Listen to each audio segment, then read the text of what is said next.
Hi, today we are quickly going to understand evolutionary theory. हमने social contract theory ख़त्म कर ली है और अब हम एवोल्यूशनरी थ्योरी की तरफ जा रहे हैं.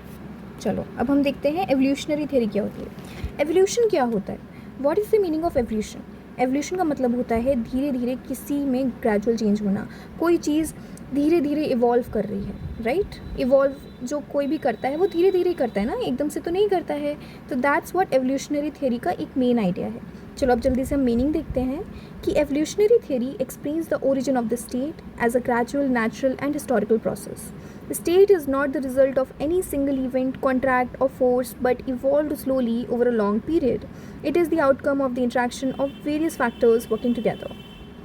So what evolutionary theory is saying कि जो state है ना वो एकदम से एक दिन में नहीं बन गया, एक कॉन्ट्रैक्ट या फिर एक सडन इवेंट के नाते नहीं बन गया, कोई सडन इवेंट नहीं हुआ, ठीक है.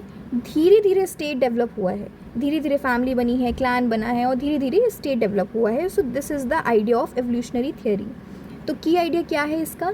State evolved gradually from simple to complex forms. ठीक है. इसका नेचर नेचुरल है, हिस्टोरिकल है और ग्रेजुअल है. हिस्ट्री से ही तो कोई चीज़ धीरे धीरे डेवलप होती है मॉडर्निटी में, राइट? तो historically it developed and it gradually developed और नेचुरली हुआ है. Accepted as the most scientific and the realistic theory based on historical and anthropological facts. Now let's go for the basic idea. What's the basic idea of evolutionary theory? Human beings began to live in simple groups to satisfy basic needs. ठीक है. सबसे पहले human beings आए, उन्होंने simple groups बनाए और satisfy करे basic needs. With growth of population, needs increased and cooperation became necessary. Different factors gradually led to the formation of political authority and the state. Okay? State is the highest form of social organization. एक छोटा social organization बना, right?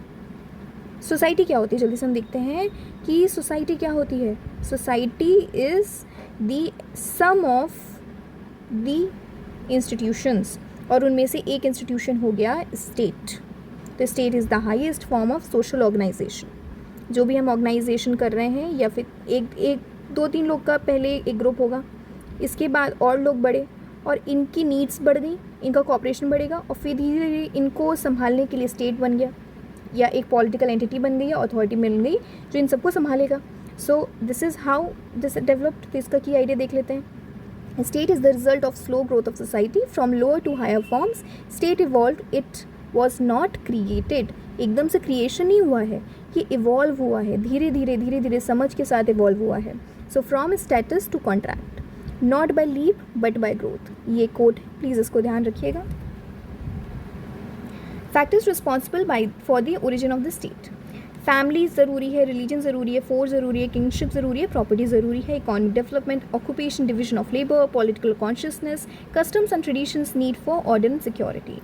सो ये सारी चीज़ें जब society में थी तो इसकी वजह से स्टेट ओरिजिनेट हुआ. क्यों?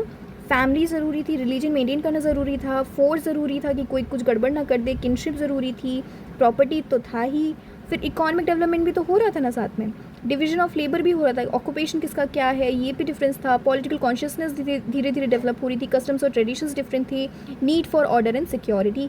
इन सारे फैक्टर्स की वजह से तो एक ओरिजिन होगा स्टेट का, राइट?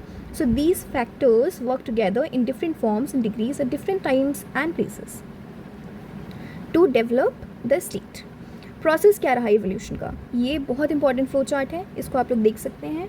फैमिली पहले डेवलप हुई, फिर क्लैन, बेसिकली छोटा ग्रुप डेवलप हुआ, फिर उससे थोड़ा सा बड़ा जो ग्रुप होता है वो ट्राइब हो गया. ट्राइब एक विलेज में बस गए, अब विलेज एक पर्टिकुलर विलेज का एक पर्टिकुलर ट्राइब हो गया, फिर उनके बीच में एक चीफडम हो गया, मतलब विलेजेस का एक पूरा जो भी ग्रुप होगा वो, और फिर धीरे धीरे स्टेट बन गया. Correct? Authority of the head of the family, फिर हेड ऑफ द क्लैन, फिर हेड ऑफ द ट्राइब, फिर चीफ ऑफ विलेज, फिर चीफडम हो गया, फिर उसके बाद स्टेट हो गया. Each stage was natural and the next stage emerge from the previous one. इसके मेन थिंकर्स कौन कौन से हैं? एरिस्टोटल, ऑब्वियसली एरिस्टोटल तो आने ही है. Idea of natural growth of society and the state. Sir Henry Maine, the state is the outcome of an uninterrupted process of evolution. इसको थोड़ा मैं जूम करती हूँ. सर हेनरी मेन क्या कहते हैं? The state is the outcome of an uninterrupted process of evolution. Okay, ये बहुत अच्छी डेफिनेशन दी है उन्होंने. कि कुछ इंटरप्शन नहीं हुआ है भाई, कोई कॉन्ट्रैक्ट एकदम से नहीं आया, कोई इवेंट नहीं आया, वो धीरे ग्रेजुअली डेवलप हो रहा है प्रोसेस ऑफ एवोल्यूशन के through. Edward Jenks, state is the product of a long series of evolutions. R.M. McIver supported the idea that state evolved through various stages. Clear? Main features देख लेते हैं। State is of natural origin, state naturally originate हुई है। Growth is gradual not sudden, no single cause is responsible, combination of many factors. Okay, कोई एक particular cause नहीं है, एक सडन इवेंट नहीं हुआ जो रिस्पॉन्सिबल रहा।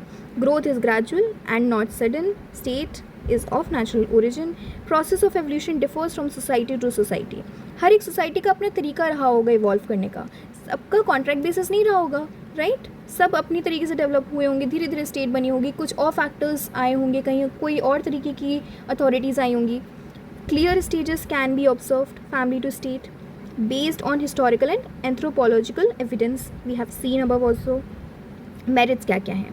देखो, ये सबसे ज़्यादा एक्सेप्टेड फॉर्म है, most scientific and realistic theory है, supported by history, anthropology and sociology, explains the origin of the state in different societies, accepts the role of multiple factors, flexible and comprehensive है, explains both ancient and modern states।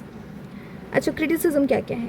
criticism क्या है कि first तो it does not explain the exact time and place of origin, पूरी तरीके से नहीं बताता, क्योंकि ऑब्वियसली बात है जब डिफरेंट सोसाइटीज़ डिफरेंट टाइम्स में इवॉल्व हो रही हैं, हमारे पास कोई साइंटिफिक एक प्रूफ नहीं है कि अच्छा इसी तरीके से हुई है, ये तो एक अनुमान है। Okay, difficult to identify the exact contribution of each factor, overemphasis on stages, some societies skip certain stages। अच्छा, some scholars say it describes evolution but does not explain why it happened, not a complete explanation by itself। ये चलो criticisms बहुत common हो सकते हैं, लेकिन तब भी मेरिट्स इसकी बहुत स्ट्रॉन्ग है। Evolutionary theory is the most widely accepted theory, तो इसका की आइडिया कंक्लूजन हम देख सकते हैं जो हम अपने आंसर में लिख लेंगे। Evolutionary theory is the most widely accepted theory of the origin of the state. It emphasises the gradual growth of political organisation from simple to complex forms. अब इसका की आइडिया देख लेते हैं। State is not created, it is evolved through the interaction of various factors. True political authority rests in the people through a long process of development. Okay, तो final idea क्या है? State is the result of a gradual evolution influenced by many factors. So this is the main idea, this is the conclusion we can write in the answer. I hope you understood this evolutionary theory well. We'll meet in the next lecture. Thank you.